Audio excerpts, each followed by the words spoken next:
성경 묵상을 돕는 해설 가이드입니다. 안녕하세요. 묵상 코치입니다. 오늘 함께 나눌 말씀은 요나서 3장 1절에서 10절까지 말씀입니다. 요나는 두 번째로 임한 하나님의 명령에 순종하여 니느웨로 가서 심판을 선포합니다. 니느웨 성은 이를 듣고 왕부터 모든 백성이 하나님께 회개하며 자기들이 지은 죄와 악한 일을 버렸습니다. 하나님은 니느웨 백성의 참된 회개를 보시고 그들을 긍휼히 여겨 성을 멸하려는 마음을 바꿔 그들의 생명을 건져주셨습니다. 1절에서 4절 읽겠습니다. 여호와의 말씀이 두 번째로 요나에게 임하니라. 이르시되 일어나 저 큰 성읍 니느웨로 가서 내가 네게 명한 바를 그들에게 선포하라 하신지라. 요나가 여호와의 말씀대로 일어나서 니느웨로 가니라. 니느웨는 사흘 동안 걸을 만큼 하나님 앞에 큰 성읍이더라. 요나가 그 성읍에 들어가서 하루 동안 다니며 외쳐 이르되 40일이 지나면 니느웨가 무너지리라 하였더니, 물고기 뱃속에서 나온 요나에게 임한 하나님의 두 번째 말씀은 첫 번째 임한 말씀과 마찬가지로 니느웨에 대한 말씀입니다. 이번에도 일어나라, 가라, 외치라 라는 세 가지 동사가 반복되었습니다. 또한 니느웨가 큰 성읍이라는 점이 재차 언급되어 여전히 그곳의 면적만이 아니라 그 안에 살고 있는 백성 수도 크다는 점이 함축되어 성의 중요성이 부각되었습니다. 다른 점은 첫 번째 말씀에 나왔던 니느웨로 가야 하는 이유는 생략되고 대신 하나님이 직접 언급한 선포의 내용을 니느웨에 외치라는 내용이 나옵니다. 성읍에 대해 외치는 말이 호의적이 아니라는 것 외에는 하나님이 요나에게 무엇을 외치라고 하셨는지는 알 수 없습니다. 그 내용은 4절에 가서야 알게 됩니다. 앞선 1장 3절과 달리 요나는 이제 하나님 말씀대로 일어났고 니느웨로 갔으며 하나님의 명하신 말씀을 그 성에 외쳤습니다. 이로써 세 가지 명령, 일어나라, 가라, 외치라는 모두 여호와의 말씀에 따라 그대로 실천되었습니다. 물고기가 요나를 육지에 토해내었을 때 그곳이 어딘지 언급되지 않아 알 수 없습니다. 그곳이 어디든지 우리가 관심을 둘 부분은 요나가 하나님 말씀의 행동을 계시했고 모든 명령에 순종했다는 점입니다. 요나가 간 니느웨 성읍은 사흘 동안 걸어야 할 만큼 큰 성읍이었습니다. 하나님 앞에 큰 성읍이라는 표현은 아주 크다는 의미입니다. 계속해서 반복되는 큰 성읍이라는 표현은 크기만 아니라 인구도 많은 도시라는 것과 니느웨가 하나님의 관심을 받는 중요한 곳임을 암시합니다.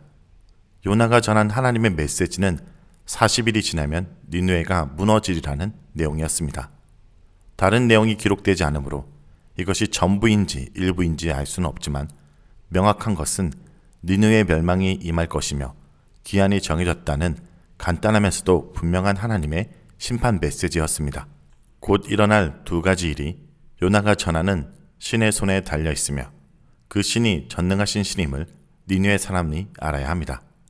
보통 이사야, 예레미야, 호세아 등 이스라엘의 선지자들이 전했던 하나님 말씀도 주로 심판의 내용이 많은 부분을 차지하였습니다.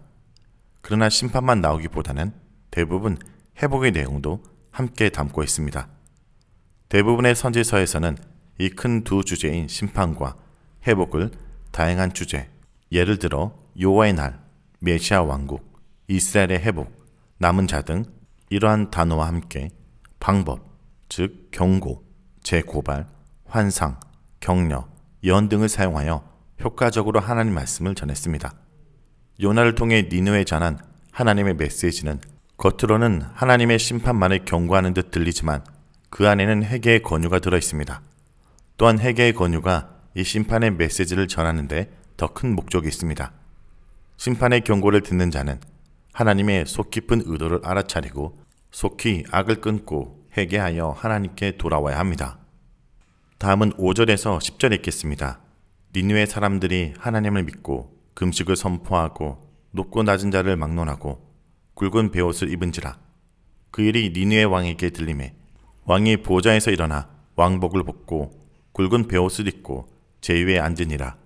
왕과 그의 대신들이 조서를 내려 니느웨에 선포하여 이르되 사람이나 짐승이나 소떼나 양떼나 아무것도 입에 대지 말지니 곧 먹지도 말 것이요 물도 마시지 말 것이며 사람이든지 짐승이든지 다 굵은 베옷을 입을 것이요 힘써 하나님께 부르짖을 것이며 각기 악한 길과 손으로 행한 강포에서 떠날 것이라.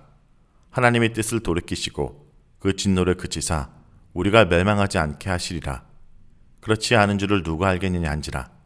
하나님이 그들이 행한 것 곧 그 악한 길에서 돌이켜 떠난 것을 보시고 하나님의 뜻을 돌이키사 그들에게 내리라고 말씀하신 재앙을 내리지 아니하시니라.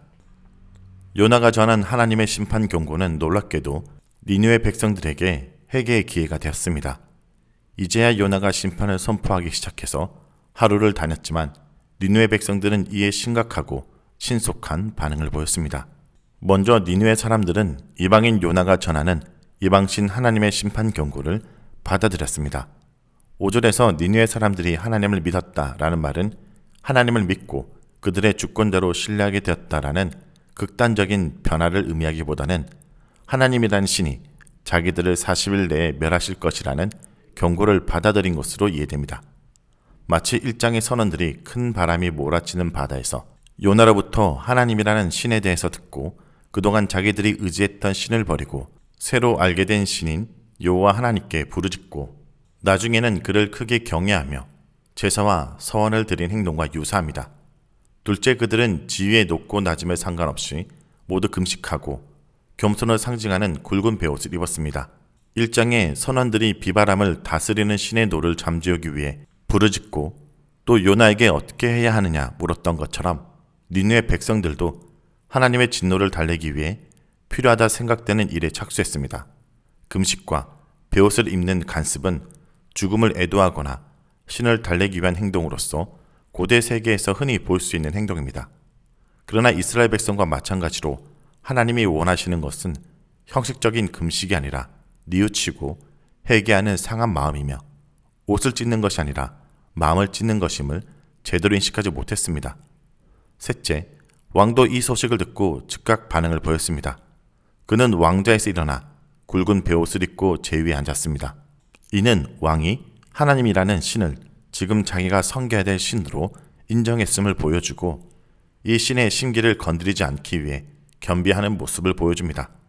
넷째, 니느웨 왕은 조서를 내려 사람뿐 아니라 짐승까지 물도 마시지 않는 금식을 하고 베옷을 입으라고 선포했습니다. 짐승에 대해서까지 음식과 물을 끊고 베옷을 입힘으로써 신의 노염을 가라앉힐지 모른다는 발상은 이스라엘 하나님을 제대로 알지 못한 이유인 것으로 보입니다. 그러나 왕과 그의 대신들이 내린 조서는 여기서 끝나지 않습니다. 다섯째, 이방신의 노여움을 그칠 마지막 방도로서 니느웨 왕은 백성들에게 하나님께 부르짖어 회개하고 악행에서 떠나라고 명령했습니다. 특히 왕은 힘써 부르짖고 각기 악한 길과 손으로 행한 강포에서 떠날 것이라는 구체적 명령을 내렸습니다. 그 이유는 하나님이 마음을 돌이키고 진노를 그쳐 자기들을 멸하지 않게 할지도 모르기 때문입니다. 위기의 상황에서 백성에게 내리는 왕의 조서는 1장에서 선장이 잠자는 요나를 보고 그의 신에게 부르짖으라고 하면서 그 신이 자신들을 생각하여 멸하지 않으실지도 모른다고 종용하는 장면과도 연결되어 그 내용이 강조됩니다. 니느웨 왕과 백성들이 이방신의 심판 경고를 이토록 심각하게 받아들이고 악에서 떠난 원인은 무엇일까요? 요나서에서는 기록되지 않으나 보통 고대 이방인들은 미래의 존재를 알기 위해 새와 같은 짐승의 배를 갈라 점치거나 때로는 천체의 변화를 통해 기륭을 예견했습니다. 요나가 이 소식을 전할 당시 점괘가 심판을 지지했다던가 개기일식이나 지진 같은 자연현상이 일어났다면 왕부터 백성까지 하나님의 경고에 심각하게 반응했을 가능성도 충분합니다. 하나님은 니느웨에 내리려던 심판에 대해 마음을 바꾸셨습니다. 하나님의 명령 계획을 구원 계획으로 바꾼 것은 니느웨 사람들의 악한 길에서 돌이킨 행동이었습니다. 그들의 금식이나 베옷을 입는 것이나 울부짖는 기도도 살피셨겠지만 하나님이 그들에게 진정으로 원하신 회개는 악행을 일삼던 일상에서 돌이키는 것이었기 때문입니다. 멸망의 계획을 구원의 계획으로 바꾸신 사건은 하나님의 긍휼과 자비와 용서의 성품을 그대로 나타내줍니다. 한편 이 사건은 니느웨의 운명뿐만 아니라 장래 북이스라엘의 운명까지 바꾸는 데 일조한 결과를 가져오게 됩니다. 멸망의 위기에서 벗어난 아수르는 이후 그 세력이 강해져 북이스라엘을 침략했고 마침내 멸망시켰습니다. 요나가 니느웨에 간 시기를 정확히 모르나 여로밤 2세의 통치 기간으로 고려해보면 이 사건 후 50년이 채 안 돼 이스라엘이 아수르에게 망하게 되었음을 알 수 있습니다. 하나님은 이스라엘이나 유다에게 오랜 세월 여러 선지자들을 보내 하나님의 심판과 경고의 메시지를 들려주셨습니다. 그러나 그들은 경고에 귀 기울이지 않았고 죄와 악행에서 떠나지 않아 심판을 자초했습니다. 1장의 벳사람들이나 2장의 요나나 3장의 니느웨 사람들처럼 누구든지 위기의 순간이나 하나님의 경고를 들을 때 진정으로 하나님께 돌아가면 그의 긍휼과 자비로우심을 선물로 경험할 수 있습니다. 자, 여기까지가 요나서 3장 1절에서 10절까지 말씀입니다. 오늘 말씀을 통해 우리는 무엇을 묵상하고 적용해야 할까요? 하나님이 원하시는 회개는 돌이키는 것입니다. 하나님은 악한 길에서 돌이켜 떠나는 모습을 보시고 결심하셨던 심판을 철회하십니다. 회개하면 용서받는다는 공식을 따르신 것이 아니라 인애가 풍성하신 하나님께서 주권적인 뜻에 따라 하신 것입니다. 기계적으로 회개 그리고 용서의 공식을 적용하는 것은 하나님의 사랑이 아닙니다. 구어뿐인 회개가 아니라 회개는 마음의 진실함으로 이루어져야 하며 자기 부정과 변화로 이어질 때 의미를 갖습니다. 회개를 말하면서 행위로는 하나님을 두려움이 없다면 하나님을 만홀히 여기는 것이 됩니다. 성도 여러분, 오늘도 우리가 들은 이 말씀에 대한 반응으로 진정한 회개로 이어지는 주의 백성들이 되길 간절히 기도드립니다. We seek a kingdom.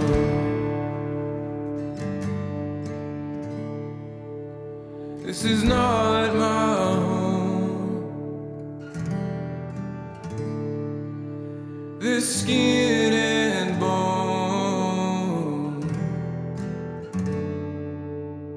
The daylight will reconcile.